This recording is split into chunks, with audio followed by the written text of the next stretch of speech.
बोल शंकर भगवान की जय, श्रावण महात्म की जय। आज हम पढ़ेंगे 13वां अध्याय। 13वें अध्याय में श्रावण शुक्ल चतुर्थी व्रत।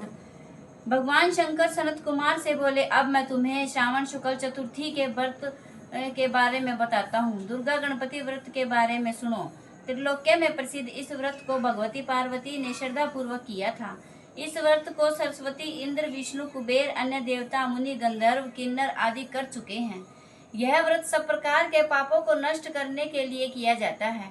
श्रावण शुक्ल चतुर्थी के दिन एक दंत वाले गणेश जी की सोने की मूर्ति बनवाकर सोने के सिंहासन पर स्वर्ण की दुर्वा बिछाकर तांबे के कलश पर स्थापित करनी चाहिए। लाल कपड़ा बिछाकर सर्व तभोभद्र मंडप का निर्माण कर उसे कलश पर स्थापित करें। लाल फूल तथा 5 पत्रों, अपामार्ग, शमी, दुर्वा, तुलसी दल, बिलपत्र, इस मौसम में होने वाले सुगंधित पुष्पों तथा फलों आदि का नैवेद्य रखकर 16 उपचार से गणेश जी की पूजा करके प्रार्थना करनी चाहिए। इस स्वर्ण निर्मित प्रतिमा में विघ्न विनाशक गणेश जी का आह्वान करता हूँ। इसमें आप पधारो। रत्नों से जड़ित उत्तम स्वर्ण सिंहासन बैठाने के लिए देता हूँ, आप इसे स्वीकार करें।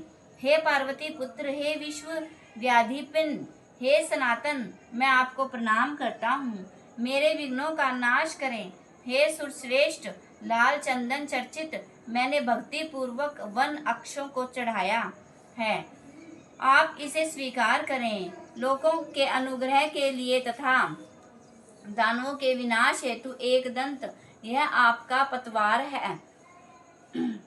प्रसन्नता पूर्वक धूप को स्वीकार करें। इस दीपक को मैं आपको देता हूँ, आपको नमस्कार करता हूँ। गणत्वा वैदिक मंत्रों से लड्डू तथा खीर, कपूर तथा इलायची युक्त पान आपको समर्पित कर रहा हूँ।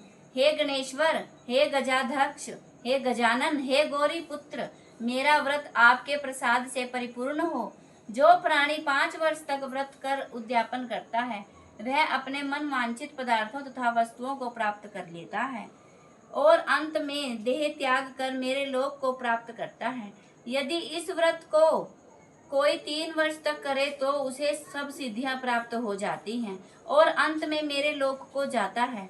इस उत्तम व्रत को जो प्राणी उद्यापन के बिना करता है तथा यथाविधि पूर्ण करने पर भी उसका वह निष्फल हो जाता है। उद्यापन अवश्य करना चाहिए। उद्यापन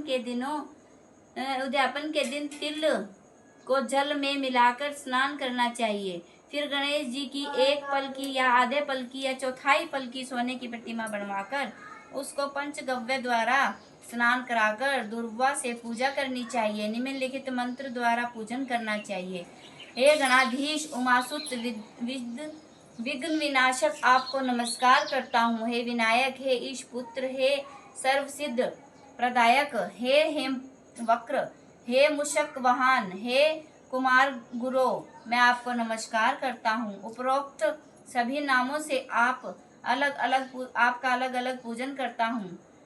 पहले दिन अधिवासन करना चाहिए, दूसरे दिन प्रातः काल हवन करना चाहिए। ग्रह होम कर दुर्वा तथा लड्डू से प्रधान होम करना चाहिए। धूप तथा लड्डू से प्रधान होम के बाद पूर्णाहुति करके आचार्य आदि ब्राह्मणों का पूजन करना चाहिए। आपकी सामर्थ्य अनुसार जो आपसे बन पड़े दूध देने वाली गायें, बछड़े सहित दान करनी चाहिए। ऐसा व्रत करने से मनुष्य अपनी सभी कामनाओं को पूरी कर लेता है। मैं अपने शिष्य, अपने प्रिय पुत्र के व्रत करने के सभी मनोरथों को पूर्ण करता हूँ। अंत में सदगति को प्रदान करता हूँ। हे शंकर भगवान, आपकी जय हो। जय श्रावण मातम की। हर हर महादेव। बोल शंकर भगवान की जय।